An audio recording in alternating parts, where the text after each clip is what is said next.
ನಮಸ್ತೆ, ಎಜೆ ನ್ಯೂಸ್ಗೆ ಸ್ವಾಗತ. ಸರ್ಕಾರಿ ಸೇವೆಯಲ್ಲಿ ಉತ್ತಮವಾದ ಕಾರ್ಯವೈಖರಿಯಿಂದ ಸೇವೆ ಸಲ್ಲಿಸಿ ನಿವೃತ್ತಿಯಾಗುತ್ತಿರೋ ಡೈನಾಮಿಕ್ ಎಂಜಿನಿಯರ್ ಎನ್.ಕೆ. ಕುರಂದಕರ್.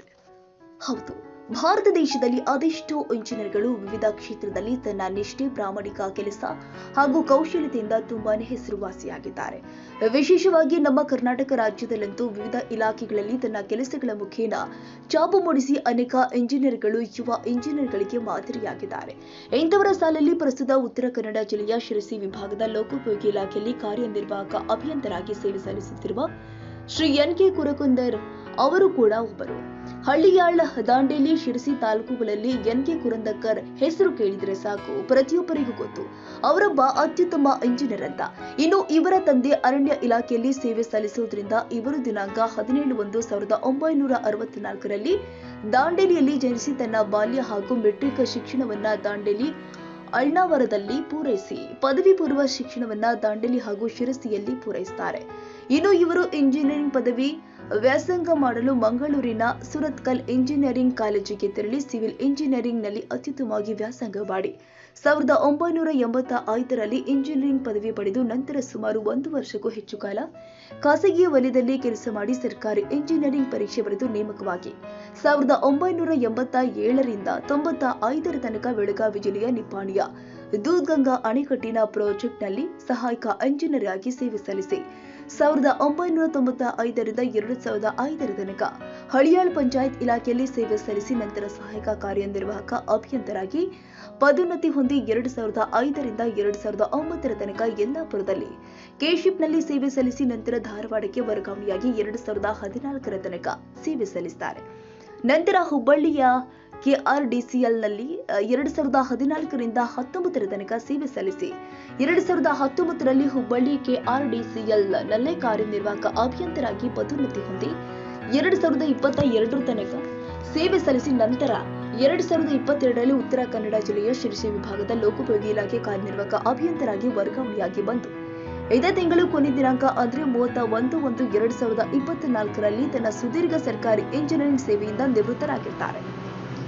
ಇನ್ನು ತುಂಬಾ ಸೂಕ್ಷ್ಮ ಸ್ವಭಾವದ ಮನೋಸ್ಥಿತಿ ವ್ಯಕ್ತಿತ್ವ ಇವರು. ಇಂಜಿನಿಯರಿಂಗ್ ತಾಂತ್ರಿಕ ನೈಪುಣ್ಯತೆ ಕೌಶಲ್ಯದಲ್ಲಿ ತುಂಬಾ ನಿಪುಣರು ಎನ್ನುತ್ತಾರೆ. ಇವರ ಕೈ ಕೆಳಗೆ ಕೆಲಸ ಮಾಡ್ತಾ ಇರುವಂತಹ ಇಂಜಿನಿಯರ್ಗಳು ಹಾಗೂ ಸಿಬ್ಬಂದಿಗಳು. ಇನ್ನು ಇವರ ವ್ಯಕ್ತಿತ್ವವು ಕೂಡ ಎಲ್ಲರೊಂದಿಗೆ ಸ್ನೇಹ ಜೀವಿಯಾಗಿರುವ ಇವರು ಉನ್ನತ ಅಧಿಕಾರಿಗಳ ನೆಚ್ಚಿನ ಅಭಿಯಂತರಾಗಿ ಕಿರಿಯ ಹಾಗೂ ಸಿಬ್ಬಂದಿಗಳಿಗೆ ತುಂಬಾ ಮಾರ್ಗದರ್ಶಕರಾಗಿ ಇದ್ದಂತವರು. ಗುತ್ತಿಗೆದಾರಿಗೂ ಸಹ ಕಾಮಗಾರಿ ಕೆಲಸಗಳಿಗೆ ಸಂಬಂಧಪಟ್ಟಂತೆ ಕಿವಿ ಹಿಂದಿದ್ದು ಉಂಟು. ಇನ್ನು ಸಮಾಜ ಸೇವಾ ಮನೋಭಾವ ಇವರು. ತನ್ನ ಇಂಜಿನಿಯರಿಂಗ್ ವೃತ್ತಿಯಲ್ಲದೆ ವಿವಿಧ ಸಮಾಜ ಸೇವಾ ಕೆಲಸದಲ್ಲಿ ತನ್ನನ್ನ ತೊಡಗಿಸಿಕೊಂಡಿರುವ ಇವರು ಇನ್ನಷ್ಟು ದಿನ ಸರ್ಕಾರಿ ಸೇವೆಯಲ್ಲಿ ಸಲ್ಲಿಸಬೇಕಾಗಿತ್ತು ಎನ್ನುತ್ತಾರೆ ಇವರ ಕೈಗಳಿಗೆ ಕಾರ್ಯನಿರ್ವಹಿಸಿದ ಸಿಬ್ಬಂದಿಗಳು.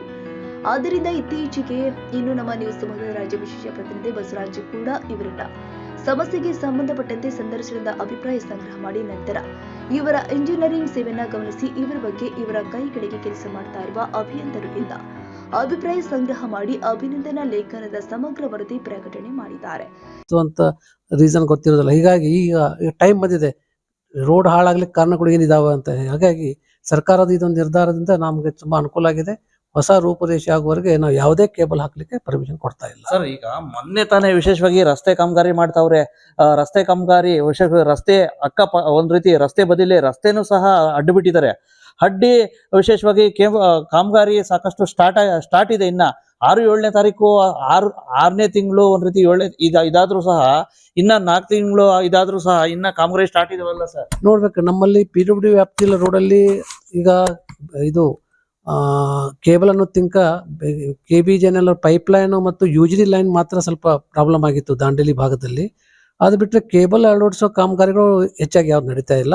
ಹಂಗೇನ್ರ ಇದ್ರು ನಾವು ನೋಡ್ಕೊಂಡು ಅದನ್ನ ತಡೆಯಲಿಕ್ಕೆ ಕ್ರಮ ಕೈಗೊಳ್ತೀವಿ. ಒಟ್ಟಾರೆ ವಿಭಾಗದ ವ್ಯಾಪ್ತಿಯ ಎಲ್ಲ ಎಡಬಲಿಗಳಿಗೆ ಏನು ಇದು ವರದಿ ಅಂತೂ ನಿಮ್ ಗಮನಕ್ಕೆ ತಗೊಂಡಿದ್ವಿ. ಅನಂತರ ಏನ್ ನಿರ್ದೇಶನ ಕೊಡ್ಲಿಕ್ಕೆ ಇಷ್ಟಪಡ್ತೀವಿ? ಎಸ್, ನಿರ್ದೇಶನ ಆಲ್ರೆಡಿ ಕೊಟ್ಟಿದ್ದೀವಿ. ಮೇಲಿಂದ ಮೇಲೆ ನಾವು ಹೋದಾಗೂ ಅದನ್ನ ಮಾನಿಟರ್ ಮಾಡ್ತಾನೆ ಇರ್ತೀವಿ. ಮತ್ತೊಂದ್ಸಲ ನಾವು ನಿರ್ದೇಶನ ಕೊಡ್ಲಿಕ್ಕೆ ಆಕ್ಷನ್ ತಗೊಳ್ತೀನಿ. ಇನ್ನ ಕೆಲವೇ ದಿನಗಳಲ್ಲಿ ಇದಾಗ್ತಾ ಇದ್ದೀರಾ. ಸಾಕಷ್ಟು ಒಂದ್ ರೀತಿ ಸುದೀರ್ಘ ಸೇವೆ ಮಾಡಿದ್ದೀರಾ. ಸಾಕಷ್ಟು ಯುವ ಒಂದು ರೀತಿ PWD ಸಿಬ್ಬಂದಿಗಳಿಗೆ, ಇಂಜಿನಿಯರ್ಸ್ಗೆ, ಒಬ್ಬ ಹಿರಿಯ ಅಧಿಕಾರಿಯಾಗಿ ನಿಮ್ಮ ಅನುಭವದ ಮಾತೇನು ಸರ್? ಏನಿಲ್ಲ, ಈಗ ಹೊಸ ಪೀಳಿಗೆಗೆ ನಾನು ಹೇಳೋದಿಷ್ಟೇ, ನಾವೆಲ್ಲ ಕೆಲಸ ಮಾಡ್ಬೇಕಾದ್ರೆ ಕಂಡೀಷನ್ಸ್ ತುಂಬ ಬೇರೆ ಇತ್ತು. ಎಸ್ಟಿಮೇಟ್ ಮಾಡೋದಿರ್ಬೋದು, ಸರ್ವೆ ಮಾಡೋದೆಲ್ಲ ಹೋಗಿ ಇನ್ಸ್ಟ್ರೂಮೆಂಟ್ ತೊಗೊಂಡು ಇರಿಗೇಷನಲ್ಲಿ ಹೋಗೋದೆಲ್ಲ ಸಿಸ್ಟಮ್ ಇತ್ತು. ಈಗ ಅಂಥವೆಲ್ಲ ಇಲ್ಲ, ರೆಡಿಮೇಡ್ ಫುಡ್ ಬರ್ತದೆ. ಅಂದರೆ ಅವ್ರಿಗೆ ಮಾಡಲಿಕ್ಕೆ ಸೋ ಮನಿ ಕನ್ಸಲ್ಟೆಂಟ್ ಅವೆಲ್ಲ ಫೆಸಿಲಿಟಿಗಳಿದ್ದಾವೆ. ಬಟ್ ಲೋಕೋಪಯೋಗಿ ಇಲಾಖೆಯಲ್ಲಿ ಇಲ್ಲ. ನಮ್ಮ ಸ್ವತಃ ನಮ್ಮ ಇಂಜಿನಿಯರ್ಸ್ ಮಾಡ್ತಾರೆ. ಏನಿಲ್ಲ, ನಮ್ಮ ಕೆಲಸದ ಬಗ್ಗೆ ನಾವು ಕಾಳಜಿ ಇದ್ದುಬಿಟ್ರೆ ಆಯಿತು. ಕೆಲಸದ ಮೇಲೆ ಆಲ್ಟರ್ನೇಟ್ ಡೇಸ್, ಕೆಲವೊಂದು ಕಾಮಗಾರಿಗೆ ಪ್ರತಿದಿನ, ಕೆಲವೊಂದು ಕಾಮಗಾರಿಗೆ 3 ದಿವಸ ನಂತರ ಪ್ರಯಾರಿಟಿ ಮಾಡ್ಕೊಂಡು ಹೋಗ್ಬಿಟ್ರೆ ಎಲ್ಲ ಚೆನ್ನಾಗಿ ಕೆಲಸಗಳು ಆಗ್ತಾವೆ ಅನ್ನೋದು ಅಷ್ಟೇ.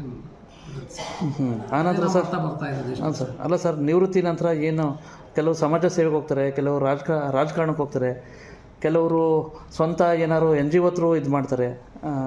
ತಮ್ಮದು ಯಾವುದು ಸರ್? ನಾನು ಆಲ್ರೆಡಿ ಸಮಾಜ ಸೇವೆಯಲ್ಲಿ ನಾನು ಲಯನ್ಸ್ ಇಂಟರ್ನ್ಯಾಷನಲ್ ಮೆಂಬರ್ ಆಗಿದ್ದೀನಿ. ಹಾಂ ರೀ. ಸೊ ಅದರಲ್ಲಿ ನಾನು ಇನ್ನೂ ಹೆಚ್ಚು ಸಕ್ರಿಯವಾಗಿ ಪಾಲ್ಗೊಳ್ತೀನಿ, ಅದನ್ನ ಎರಡನೇ ಮಾತಿಲ್ಲ. ಹಾಂ ಸರ್.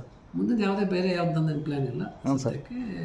ಇದಾದ ಕೂಡಲೇ ಸ್ವಲ್ಪ ಆರಾಮಾಗಿ ಇರಬೇಕಲ್ಲ, ನಿಮ್ಮದೇ ಫ್ಯಾಮಿಲಿ ಟೈಮ್ ಕೊಡಬೇಕು. ಹಾಂ ಸರ್. ಪ್ಲಸ್ ಮುಂದೆ ಏನಾದರೂ ಅಪಾರ್ಚುನಿಟಿ ಸಿಕ್ಕರೆ ನೋಡೋಣ. ಹೇಗೆ ಅನ್ನಿಸ್ತದೆ ಸರ್ PWD ಇಲಾಖೆಯಲ್ಲಿ ಅನುಭವ? PWD ನಾನು ಬಂದು ಕೇವಲ 1.5 ವರ್ಷ ಆಯಿತು ಅಷ್ಟೇ. ಹಾಂ ಸರ್. ಮೊದಲಲ್ಲಿ ಇದಕ್ಕೂ ಮೊದಲು ನಾನು KSHIP ಮತ್ತು KIDS ಅಲ್ಲಿ ಕೆಲಸ ಮಾಡಿದ್ದೀನಿ. ಓಕೆ.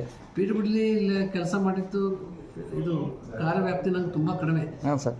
ತುಂಬ ಚಿಕ್ಕ ಒಂದು ಸ್ಮಾಲ್ ಡಿವಿಷನ್ ಇದು, ಒಂದು 5-6 ತಾಲೂಕು ಸೇರಿತ್ತು. ಹಾಂ ರೀ. ನಾನು KSHIP KIDS ಇದ್ದಾಗ ಸುಮಾರು 3 ಡಿಸ್ಟ್ರಿಕ್ಟ್ದಲ್ಲಿ ಕಾರ್ಯವ್ಯಾಪ್ತಿ ಇರ್ತಿತ್ತು. ಹಾಂ ಸರ್. ಅಲ್ಲೆಲ್ಲ ದೊಡ್ಡ ದೊಡ್ಡ ಕಾಮಗಾರಿಗಳು, ಬ್ರಿಡ್ಜ್ ಕಾಮಗಾರಿ. ಹಾಂ ಸರ್.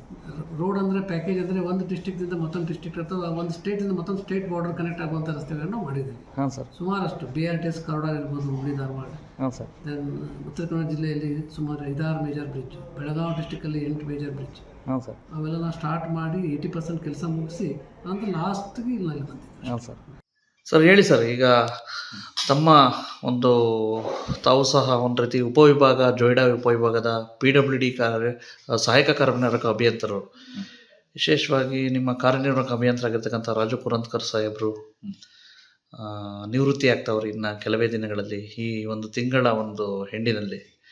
ವಿಶೇಷವಾಗಿ ಅವ್ರ ಬಗ್ಗೆ ಒಂದೆರಡು ಅನಿಸಿಕೆ ಹೇಳಿ ಸರ್. ಮೊದಲನೇದಾಗಿ ನಾನು ಕುರತ್ಕರ್ ಸಾಹೇಬರಿಗೆ ನಿವೃತ್ತಿ ಹೊಂದಿರೋದಕ್ಕೆ ಅವರಿಗೆ ವಿಶೇಷನ ಹೇಳಿಕ್ಕೆ ಬಯಸ್ತೇನೆ.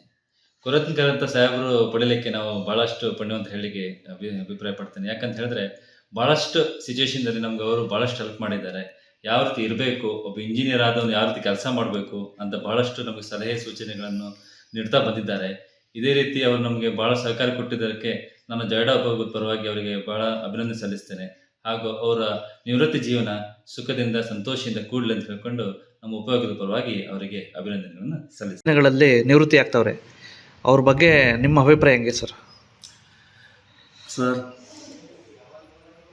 ಶ್ರೀ NK ಕುರಂತ್ಕರ್ ಸಾಹೇಬರು ಎಕ್ಸಿಕ್ಯೂಟಿವ್ ಇಂಜಿನಿಯರ್ ಸಿರ್ಸಿ ವಿಭಾಗ, ಇವರು ಈ ಹಳಿಯಾಳ ಉಪವಿಭಾಗದ ಮೇಲೆ ಅತ್ಯಂತ ಪ್ರೀತಿ ಹಾಗೂ ಕಾಳಜಿ ಇತ್ತು.